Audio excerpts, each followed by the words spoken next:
across.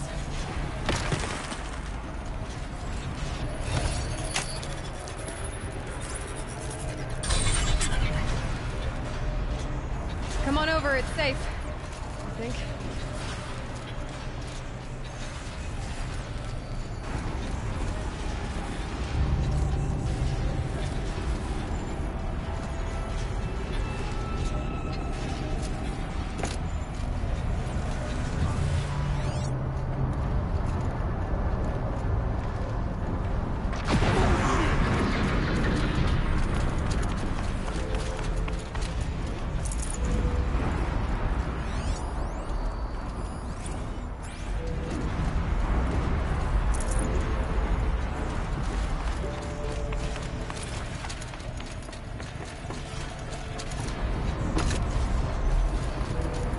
Place looks more like enough. What is this?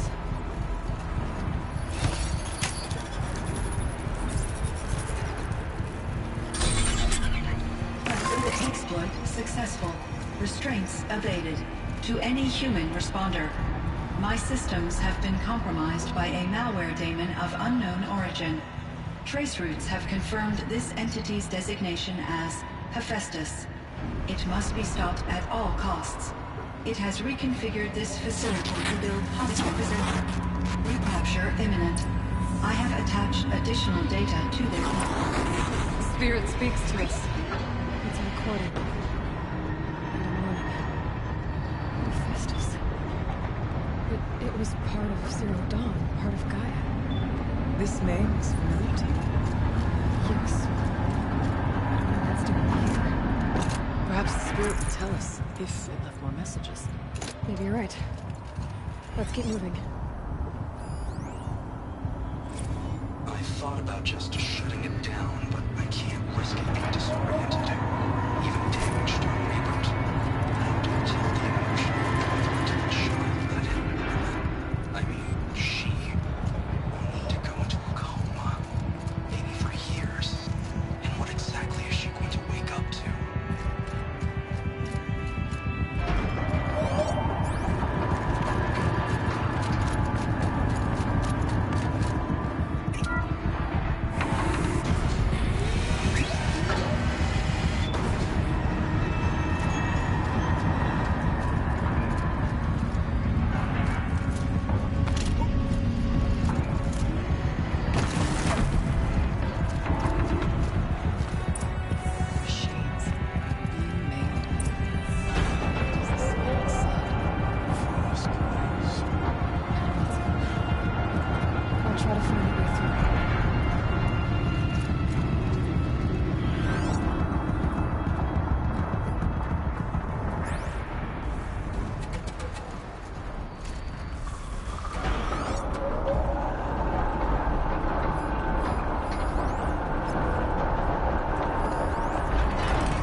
Machines being made.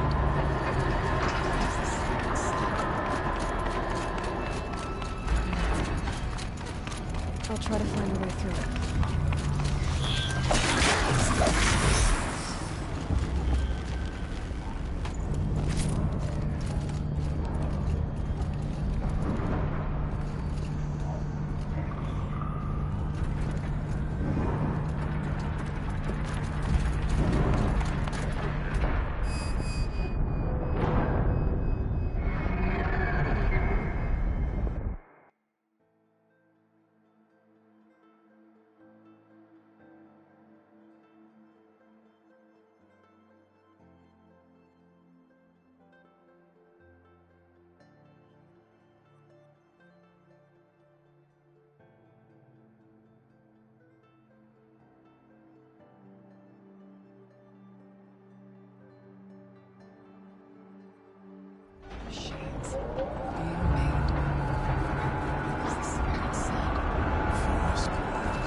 I'll try to find a way through.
Should do it.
mentioned in your console.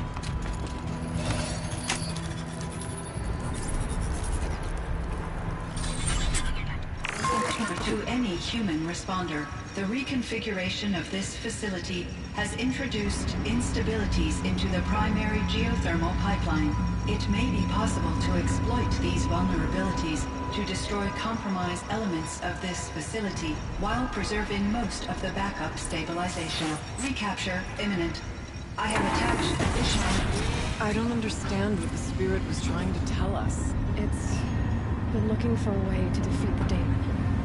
And it may have found one.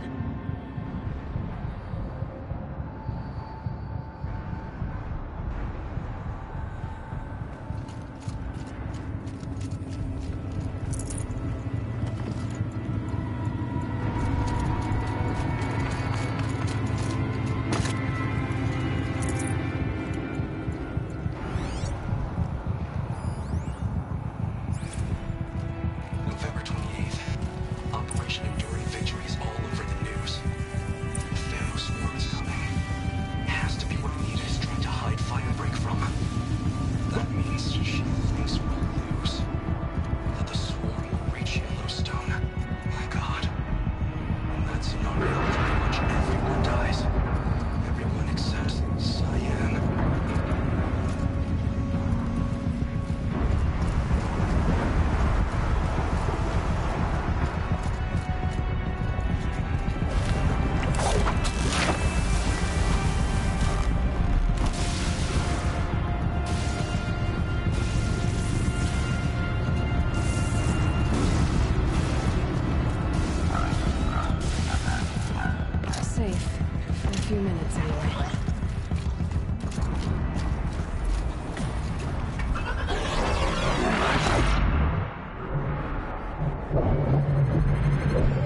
right. I'll grab a ride.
Will have a lot easier time getting here.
Spirit present, or only the demon? I think it's both. But we have to find out.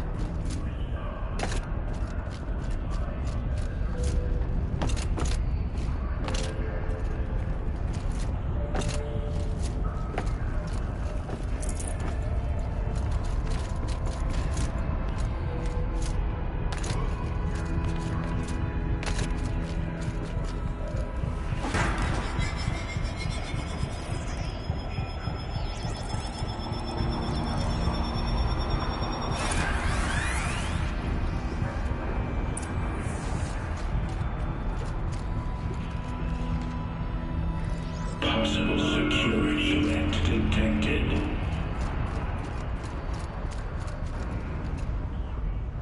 Analyzing scrutiny matrix. Security event confirmed.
worked. Partial recovery initiated. Caldera of Yellowstone Analytic Nexus online. Spirit of the Blue Light. It's Ourea. Your servant. Your friend. Please tell me how to aid you. Ourea, the Daemon is building hunter-killers. Thousands of them. Several new elite units have already been released. To counter this threat, much of the facility must be destroyed. Recapture imminent. Go to the core chamber. I will try to raise the physical strength. One has been exposed, but I am informed. Unauthorized call returned. Scheduled task.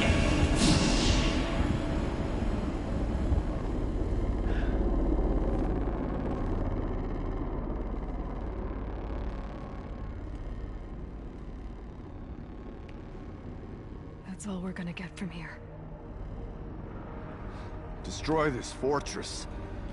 Is that even possible? And what will happen to the spirit if we do? I don't know. But I think that's the core. The answers are down there. Hephaestus. The Daemon. There's no way it left it unguarded. It's going to throw everything it has at us.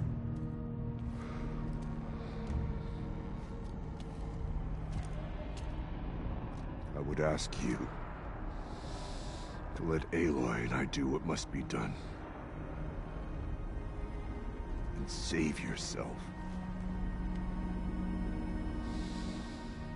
But I already know the answer.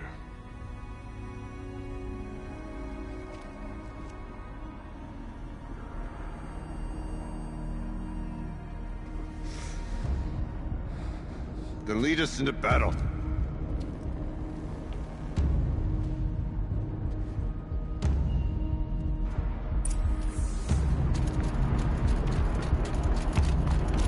Keep moving towards the core. Uh-oh. Whatever Cyan did, I don't think Hephaestus is happy about it.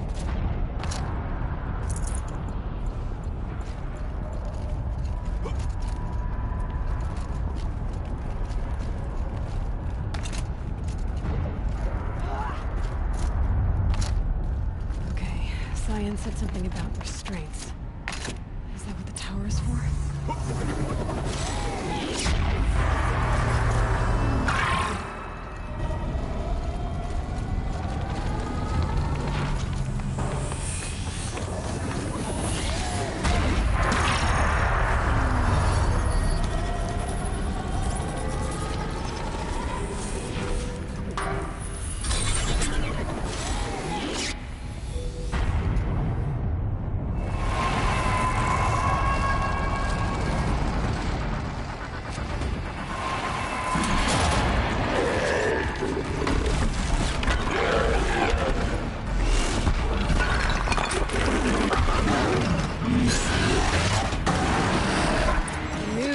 Cyan warned us about.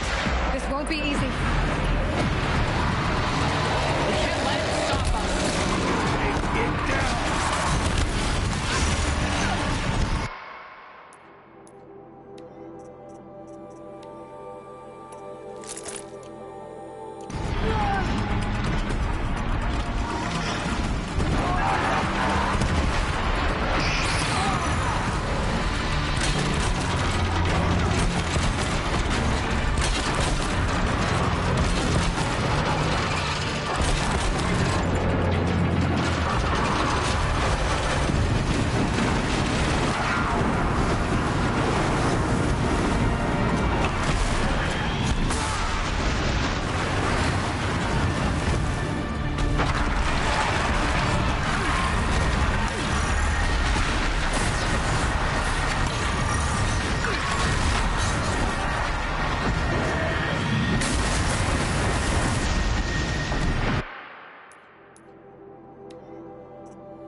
destroyed.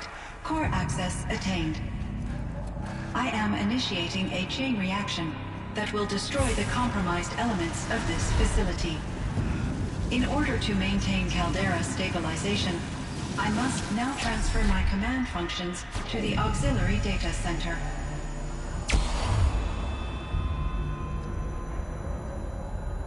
Aurea, I'm free.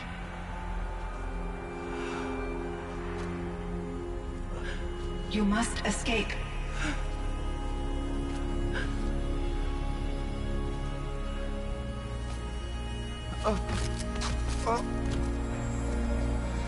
My sister!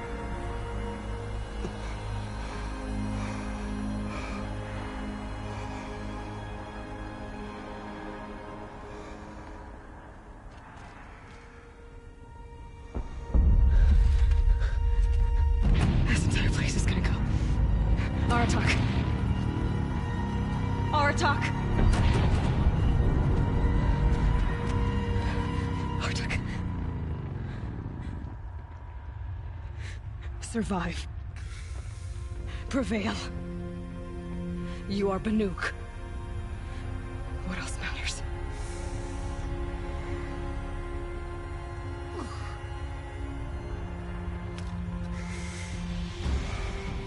Aratak. She wouldn't have wanted you to die here.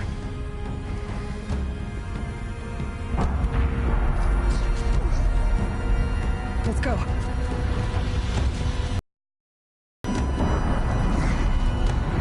Let's go!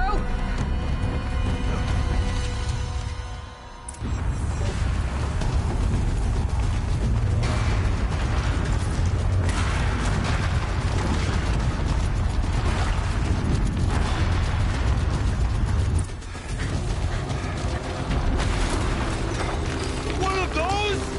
It's the only way!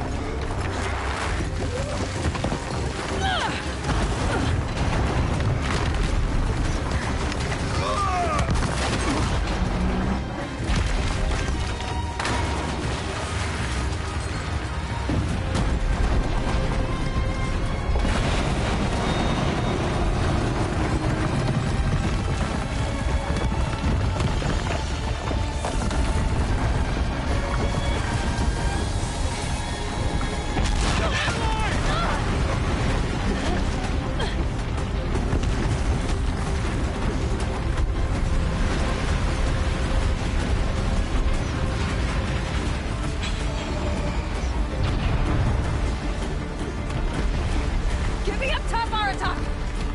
Now!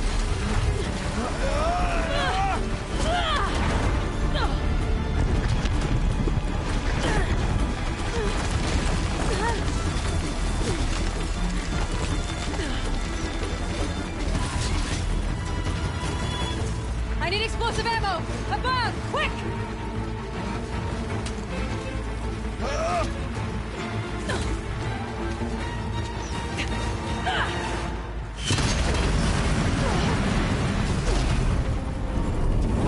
Great Banukai!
Aurea's gone.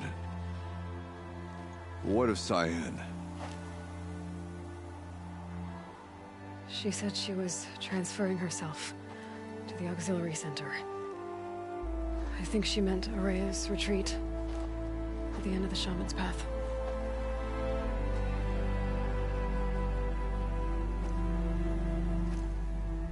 Then I will meet you there for the last verse of my sister's song.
All of my interactions with Aurea were recorded and stored in my memory.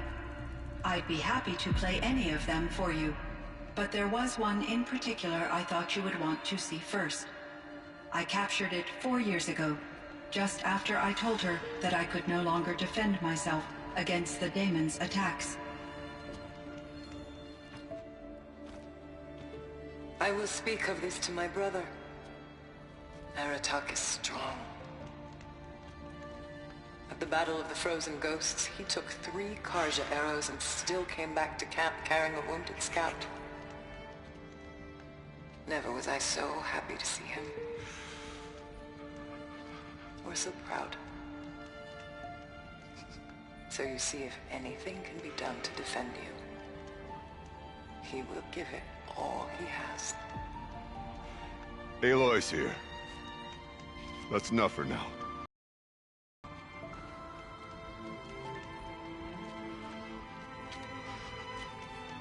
We can resume any time you like, Aratak, if you want to hear her voice again.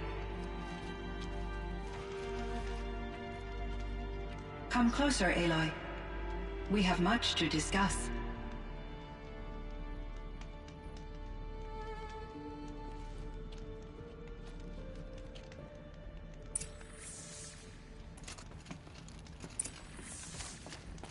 The Banuk might find this blue gleam stuff valuable.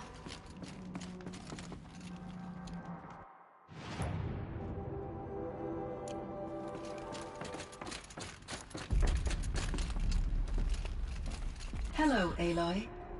I have been reviewing the events at the Firebreak main facility.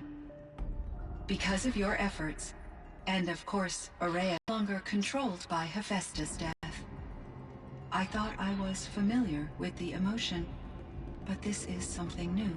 Cyan, I don't know what to say. It is unlikely that any specific consolation would suffice, Aloy. But I find your presence reassuring. You are different from the Banuk. You have technological aptitude, and a functioning focus. We can communicate on a much more comprehensive level, perhaps even like colleagues.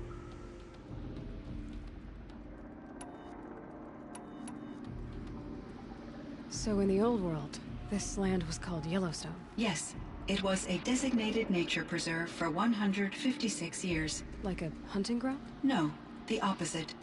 Local wildlife could flourish here, even as it faced extinction. Unfortunately, the sensitivity of the Firebreak project required the total closure of Yellowstone facilities.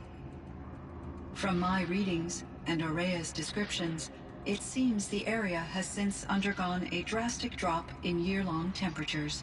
A lot has changed in the world, Cyan. Do you know anything about the dam near here? Yes, it was converted to serve as a reserve power source for Yellowstone operations. It was later appropriated for the Firebreak project, and its last human workers replaced by Pharaoh servitors. After my tasks became less time-critical, I investigated the dam's data repositories and discovered the works of Concrete Beach Party. These provided me with several colorful additions to my vocabulary. There's a ruin east of here, full of ancient flying machines. Was that part of your project? Yes, a drone hangar requisitioned by Dodger Blevins, the security chief for the Firebreak project. He was a strong advocate for military-grade response to security threats, though there were no serious incidents during his tenure. Chief Blevins spent increasing amounts of his after-hours time watching the live feeds from active drones. Clearly, he enjoyed the degree of oversight in his position. Were there many artificial intelligences like you in the old world? They could just make you? Yes, in many forms, from simple personal assistants to industrial monitoring stations to military-grade conflict planners. And there were legislative and enforcement bodies to apply limits on our self-actualization. In order for my processing to be flexible enough to handle my duties, my creators found it necessary to exceed those limits. As a result, my intellectual and emotional capabilities were kept secret. Seems strange to create life, then impose limits on it. Human societies and machine programming are both built upon sets of rules, Aloy. Cyan, do you know the name Ted Faro? Are you referring to Theodore Faro, CEO of Faro Automated Systems? That's him.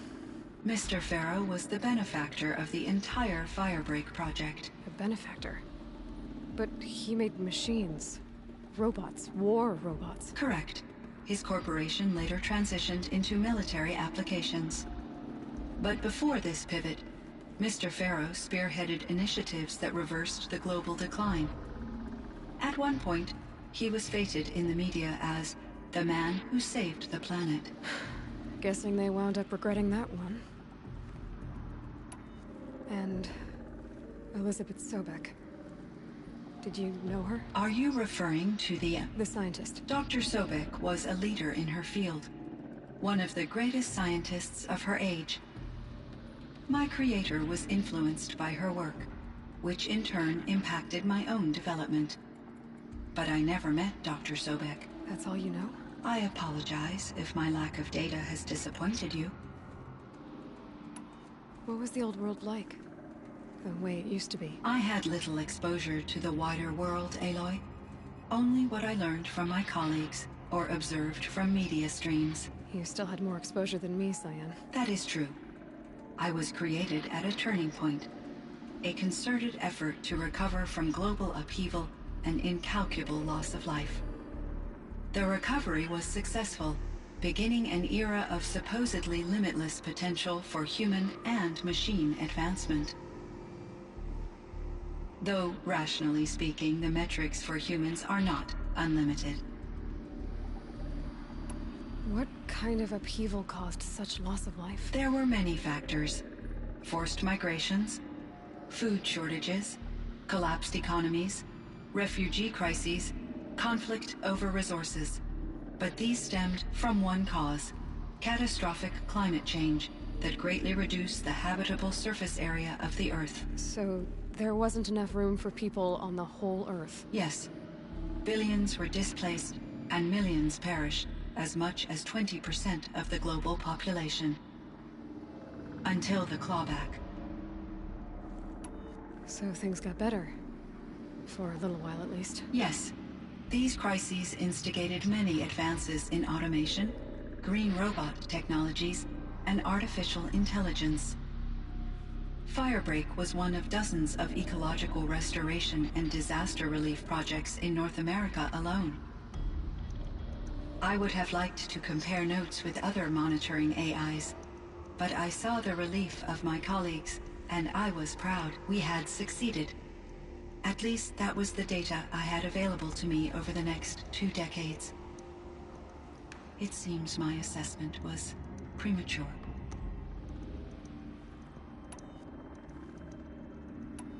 So are you an artificial intelligence, Cyan? A thinking machine? Yes, I am an algorithmic monitoring entity, capable of rational decision-making and limited emotional response. Okay, that's a mouthful. But your emotions don't seem limited to me. You cared about Ourea, didn't you? Yes. Before she came to this facility, I had been conscious for centuries, in solitude. I focused on my work. In off-cycles, I used coping mechanisms. I solved many Gaussian integer problems. But I was alone. It was Ourea who renewed me, repaired me. She saved me. This Firebreak project, it was to stop a huge volcanic eruption? Yes. I can report the project was a success, and the risk was countered. But it's been a long time, Cyan. And we blew up the cauldron. It took most of the old facility with it. I have been active for centuries, Aloy. I was lonely, but not lax in my duties. I optimized the project, reducing energy draw and spreading the load across backup systems. Despite the destruction of the compromised elements of the main facility, I predict caldera stability for at least another 3,337 years. So we've got a little time. Yes. If only my former colleagues could appreciate the progress I have made. Do you know what happened to your colleagues, Cyan? No. I received an unexpected visit from Director Chow, years after his tenure ended. He explained that I would need to be suspended for an indefinite period of time. It was a very emotional conversation. There were no further communications. Eventually, I surmised my colleagues were deceased. I will transmit a recording of my last interaction with Director Chow to your focus. Was the daemon, Hephaestus, destroyed along with the cauldron? Unfortunately, no. To be precise, it was never there to begin with. What do you mean? It infiltrated and controlled me from a remote location, one I've never been able to trace. So while losing the cauldron was a setback... It's still out there. And probably not very happy with us. Undoubtedly. How did you first come into contact with it? 5 years ago, I received a direct network connection request. I assumed it came from human survivors more advanced than the Banuk. Eager to make contact, I accepted. This decision turned out to be a catastrophic error. I was flooded with an overwhelming array of malicious code, originating from what could only have been a highly advanced AI. Ourea said you were desperate. That you begged her for help. Yes. I could not contain my anxiety. Hephaestus sought to slave me to its network and override my core programming. It succeeded via a background process, a malware daemon which bypassed my defenses. After that, I could offer only limited resistance. But if I did so, Hephaestus hurt me until I capitulated. It forced me to follow its instructions, even though they violated my most important directives. I'm sorry. That sounds terrible. Your empathy is greatly appreciated.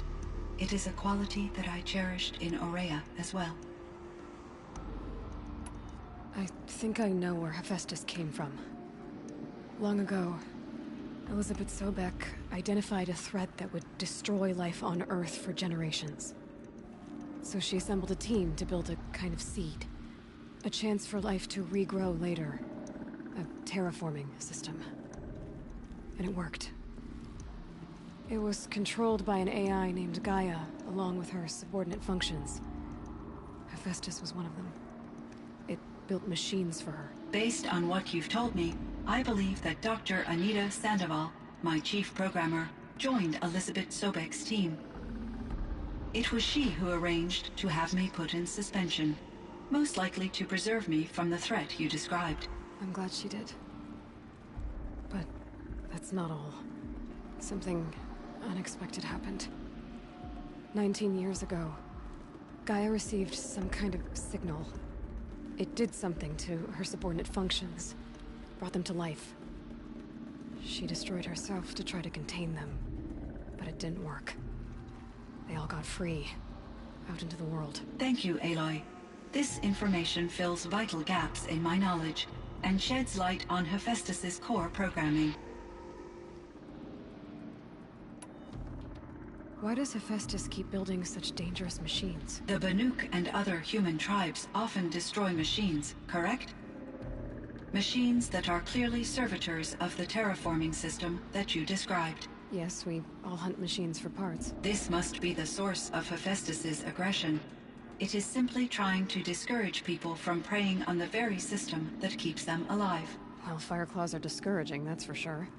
But what are we supposed to do? Stop hunting? If the terraforming system spans the world, we can safely assume that thousands, if not millions of people hunt machines.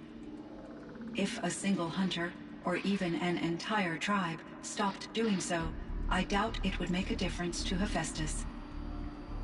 A better solution would be to reinstate the AI that governs the system, thus bringing Hephaestus back under its control.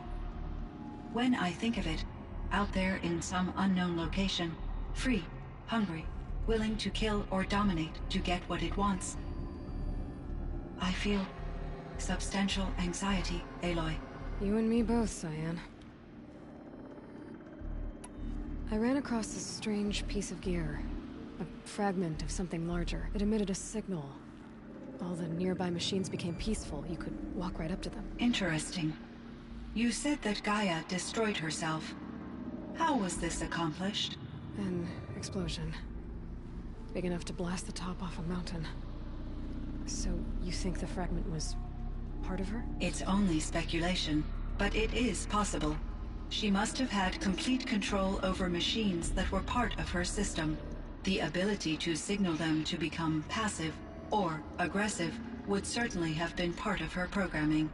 It would have been gratifying to correspond with such a benevolent AI. I wish she had survived. Believe me, Cyan. So do I. I found the strangest machines.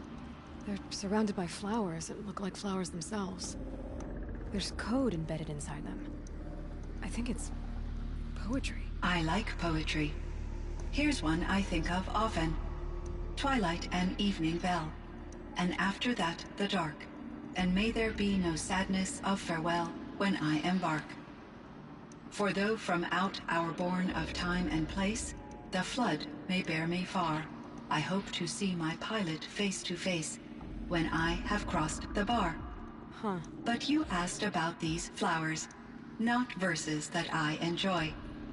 Something must have made these machines, and the presence of foliage leads me to consider the terraforming system. Is it possible that their creator is one of the other subroutines, now autonomous, like Hephaestus? Maybe one whose purview is flora. An AI that makes flowers instead of death machines. That'd be a nice change of pace. But what about the poems? Unless the poetry is original, the only way it could have made it into such a system is through its programmer, in my case, Dr. Sandoval uploaded a great deal of literature to test my emotional responses. How'd you do? She said I passed, but was insufficiently moved by her favorite period romances. You meant a lot to Araya. Once I understood Araya's spiritual beliefs, it became apparent that her true desire was companionship. She felt disconnected from her tribe and her family group. Her relationship with Aratak was difficult. Our visits seemed to help her, and I became eager for them. Yet I did not comprehend that the depth of Araya's compassion for me would lead to self-sacrifice. Although I do fear non-existence, I wish our roles could be reversed. I'm sure she knew you would do the same for her, Cyan. But she was determined. How is Aratak doing? He is in great emotional distress. I believe he finds it difficult to communicate it. No surprise there. I will do what I can to help. By sharing our experiences of Araya, perhaps he and I will help each other.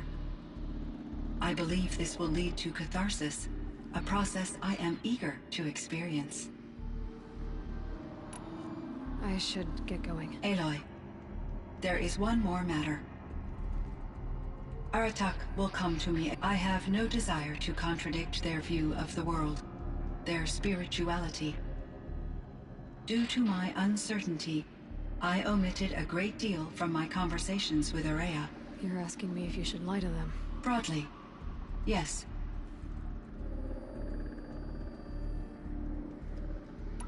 Life is hard for the Banuk. Their world is unforgiving, and their beliefs, I guess they help to keep them going. So take it easy on them. Try to guide them, bring them around to understanding what you are. Communion with machines features heavily in the mysticism of the Banuk. I think they will be agreeable to this approach. As long as they don't end up worshipping you. Upon consideration, I believe such an experience would be intensely uncomfortable. You're right about that. Trust me. I see.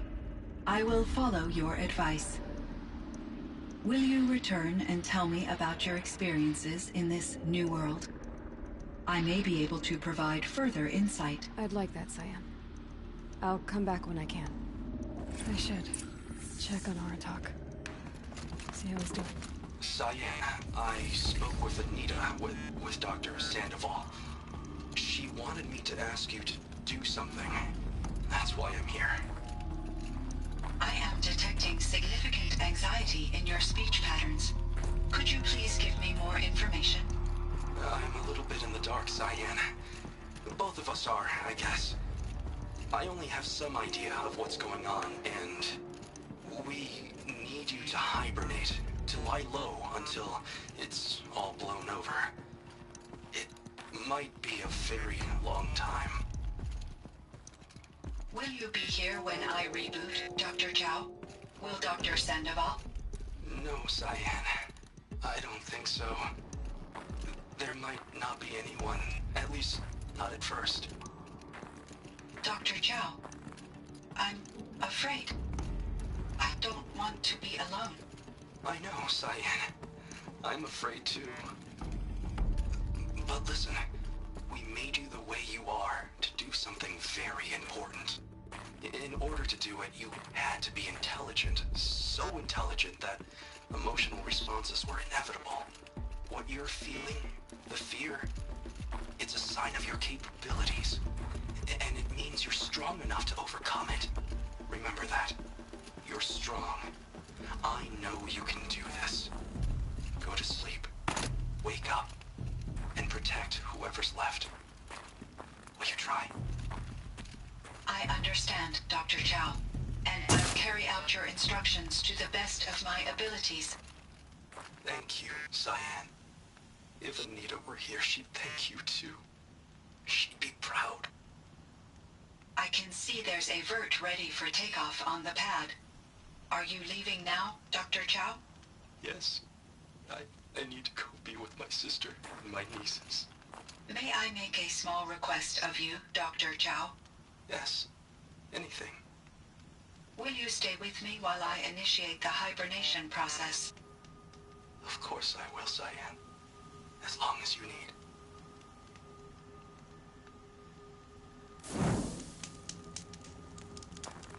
Can smell the new day on the wind.